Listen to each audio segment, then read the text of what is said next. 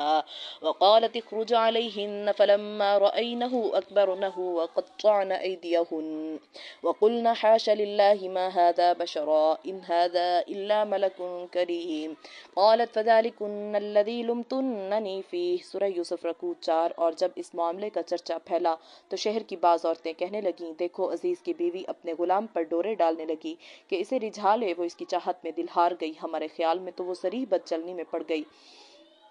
بس جب عزیز کی بیوی نے ان عورتوں کے مکر کو سنا تو ان کو بلا بھیجا اور ان کے لیے مسندیں آراستہ کیں اور دستور کے موافق ہر ایک کو ایک ایک چھری پیش کر دی۔ پھر یوسف سے کہا کہ ان سب کے سامنے نکل آؤ۔ جب یوسف کو ان عورتوں نے دیکھا تو اس کی بڑائی کی قائل ہو گئیں، انہوں نے اپنے ہاتھ کاٹ لیے اور بے اختیار پکار اٹھیں، یہ تو انسان نہیں ہے، ضرور ایک فرشتہ ہے، بڑے مرتبے والا فرشتہ۔ عزیز کی بیوی بولی، تم نے دیکھا یہ ہے وہ آدمی جس کے بارے میں تم نے مجھے تانے دیے۔ عزیز کی بیوی نے یہ بھی کہا کہ بے شک میں نے اس کا دل اپنے قابو میں لینا چاہا تھا مگر وہ بے قابو نہ ہوا، مگر میں یہ کہہ دیتی ہوں کہ اگر اس نے میرا کہا نہ مانا تو یہ ہو کر رہے گا کہ وہ قید کیا جائے اور بے عزتی میں پڑے۔ حضرت یوسف نے جب یہ سنا اور پھر عزیز کی بیوی کے علاوہ اور سب عورتوں کے چلتر اپنے بارے میں دیکھے تو اللہ تعالیٰ کے حضور میں دست بدعا ہوئے اور کہنے لگے، خدایا جس بات کی جانب یہ عورتیں بلا رہی ہیں اس کے مقابلے میں مجھے قید میں رہنا کہیں زیادہ پسند ہے۔ اگر تو نے میری مدد نہ کی اور مجھ کو ان مکاریوں سے نہ بچایا تو عجب نہیں کہ میں ان کی جانب مائل ہو جاؤں اور نادانوں میں سے بن جاؤں۔ یوسف کی دعا درگاہ الہی میں قبول ہوئی اور اللہ نے ان عورتوں کے سب مکر و فریب دفع کر دیے اور کامیابی کا سہرا یوسف ہی کے سر رہا۔ قال رب السجن أحب إلي مما يدعونني إليه وإلا تصرف عني كيدهن أصب إليهن وأكن من الجاهلين فاستجاب له ربه فصرف عنه كيدهن إنه هو السميع العليم۔ سورہ یوسف رکوع 4۔ یوسف نے کہا، اے میرے پروردگار، جس بات کی طرف یہ مجھ کو بلاتی ہے مجھے اس کے مقابلہ میں قید خانہ زیادہ پسند ہے، اور اگر تو نے ان کے مکر کو مجھ سے نہ ہٹا دیا اور میری مدد نہ کی تو میں کہیں ان کی جانب جھک نہ جاؤں اور نادانوں سے نہ ہو جاؤں۔ پس اس کے رب نے اس کی دعا قبول کی اور اس سے ان کا مکر ہٹا دیا، بے شک وہ سننے والا جاننے والا ہے۔ اس واقعہ میں مذکور ہے قطعن ایدیہن، ان عورتوں نے اپنے ہاتھ کاٹ لیے۔ عام طور پر مفسرین اس کی تفسیر یہ کرتے ہیں کہ جمال یوسف سے مدہوش ہو کر واقعی یہ حالت ہو گئی تھی کہ ان کو اپنے بدن کا ہوش نہ رہا اور کاٹنے والی چیز کی بجائے ہاتھوں کو کاٹ لیا۔ مگر بعض مفسرین عصر مولانا آزاد ترجمان القرآن سورہ یوسف نے اس تفسیر کو صحیح نہیں سمجھا۔ اس کے نزدیک مصری عورتوں کا یہ بھی تریاچر تھا اور وہ یوسف کو اپنی جانب مائل کرنے کے لیے یہ بتانا چاہتی تھی کہ ہم تیرے حسن کے اس قدر متوالے ہیں کہ تیری صورت دیکھ کر ہوش و حواس بھی جاتے رہے اور ہاتھوں کو زخمی کر لیا۔ اور اپنی اس تفسیر کی تائید میں اس آیت سے استدلال کیا ہے، اِلَّا تَصْرِفْ عَنِّي كَيْدَهُنَّ، یعنی یوسف نے ان کی اس حالت کو قید سے مکر سے تعبیر کیا ہے۔ اگر یہ اضطراری حالت ہوتی تو پھر وہ بے قصور تھیں۔ ایسی حالت میں ان کے اس طرز عمل کو قید کہنے کے کیا معنی؟ نیز جب یوسف کو شاہ مصر نے زندان سے نکالنے کا حکم دیا ہے تو اس وقت بھی حضرت یوسف نے یہ فرمایا تھا کہ فَاسْأَلْهُ مَا بَالُ النِّسْوَةِ اللَّاتِي قَطَّعْنَ أَيْدِيَهُنَّ إِنَّ رَبِّي بِكَيْدِهِنَّ عَلِيمٌ۔ یوسف رکوع 7 پس تو بادشاہ سے جا کر دریافت کر کے ان عورتوں کا معاملہ کیا تھا جنہوں نے اپنے ہاتھ کاٹ لیے تھے، بلا شبہ میرا رب ان کے مکر سے خوب واقف ہے۔ بہرحال عزیز پر چونکہ حضرت یوسف کی صداقت ظاہر ہو چکی تھی، اس لیے اس نے نہ چاہا کہ یوسف کو کسی قسم کی گزن پہنچائے، لیکن اس کی بیوی پر عشق کا بھوت بری طرح سوار تھا، سو جب اس نے خوشامد، چاپلوسی، مکر و حیلہ کسی طرح سے مطلب براری نہ دیکھی تو دھمکیوں سے کام لینا شروع کیا، اور جب کوہ استقامت کو اس کے باوجود بھی مطلق حرکت نہ ہوئی تو اب عزیز نے یوسف کی صداقتوں کی تمام نشانیاں دیکھنے اور سمجھ لینے کے باوجود اپنی بیوی کی فضیحت و رسوائی ہوتی دیکھ کر یہ طے کر ہی لیا کہ یوسف کو ایک مدت کے لیے زندان میں بند کر دیا جائے تاکہ یہ معاملہ لوگوں کے دلوں سے محو ہو جائے اور یہ چرچے بند ہو جائیں۔ اس طرح حضرت یوسف کو زندان جانا پڑا۔ اس موقع پر حضرت شاہ عبد القادر محدث دہلوی نے فرمایا موضع القرآن کہ یوسف نے اپنی دعا کے ساتھ چونکہ یہ بھی کہہ دیا کہ مجھے ان کی بے حیائی کی دعوت کے مقابلے میں زندان زیادہ پسند ہے، تو اللہ نے عورتوں کے مکر سے تو ان کو بچا لیا مگر قید ان کی قسمت میں مقدر کر دی۔ ان کو چاہیے تھا کہ وہ یہ جملہ نہ کہتے اور بلاؤ امتحان کو دعوت نہ دیتے، اور حضرت شاہ صاحب نور اللہ مرقدہ کے اس لطیفہ کو قوی بننے کے لیے ایک دوسرے محقق مفسر نے ایک حدیث کا حوالہ بھی دے دیا جس کا حاصل یہ ہے کہ ایک شخص خدا سے دعا مانگا کرتا تھا، اللہم انی اسألک الصبر، اے اللہ میں تجھ سے صبر مانگتا ہوں۔ نبی صلی اللہ علیہ وسلم نے سنا تو فرمایا تو بلاؤ مصیبت کیوں مانگتا ہے کہ اس سے عافیت کا طالب کیوں نہیں ہوتا؟ ہمیں ان دونوں بزرگوں کی جلالت قدر کے پیش نظر اگرچہ جرأت گویائی نہیں ہے، لیکن یوسف جیسے عظیم المرتبت پیغمبر کی زندگی کے اس عدیم النظیر کارنامہ کو ایک لطیفہ کی نظر ہوتے دیکھ کر رہا نہیں جاتا، اور بے اختیار یہ کہنے کو جی چاہتا ہے کہ حضرت یوسف کا یہ جملہ السجن احب الی مما یدعوننی الیہ ان کے علو شان، تقرب الی اللہ، استقامت فی الدین، عزیمت فی الحق، رضا و تسلیم کا وہ بے نظیر مظاہرہ ہے جو ان جیسے اولو العزم پیغمبروں کا ہی حصہ ہے۔ غور کیجئے، عزیز کی بیوی اور گھر کی مالکہ نے خوشامد و چاپلوسی کی کون سی راہ اختیار نہیں کی جس سے یوسف کو رام کیا جا سکے؟ پھر اس میں ناکامی کے بعد دوسری عورتوں کی مدد حاصل کی اور انہوں نے اپنے ممکن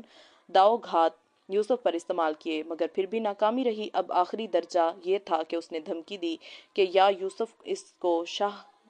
شاد کام کرے ورنہ قید میں ڈالا جائے گا۔ ایسی حالت میں ایک باخدا انسان صاحب عزیمت و استقامت، ہستی اور خوف خدا کو تمام کائنات کے غیظ و غضب پر غالب رکھنے والا انسان اس سے بہتر اور کیا جواب دے سکتا ہے کہ خدایا میں اس عمل بد کے مقابلے میں زندان کو ترجیح دیتا ہوں۔ مجھے قید و بند سب کچھ منظور ہے مگر تیری نافرمانی منظور نہیں۔ کون کہہ سکتا ہے کہ یہ قید کی طلب ہے، زندان کے شوق کا اظہار ہے، بلا و مصیبت کو دعوت ہے؟ ہرگز نہیں، بلکہ یہاں تو لطیف پیرایا میں وہ کہا جا رہا ہے جو اعلان حق اور خدا رسی کا صحیح ترجمہ ہے،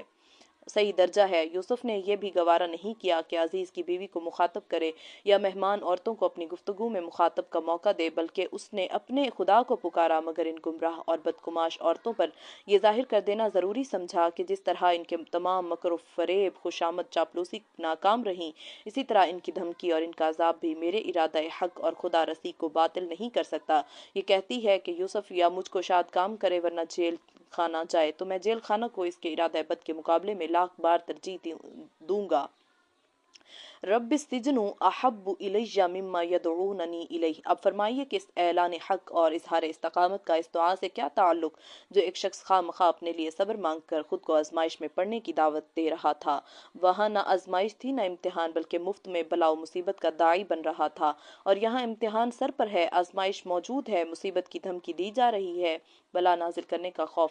دلایا جا رہا ہے۔ کیا ایسے نازک موقع پر صرف یہ جواب کافی ہو تاکہ یوسف گڑ گڑا کر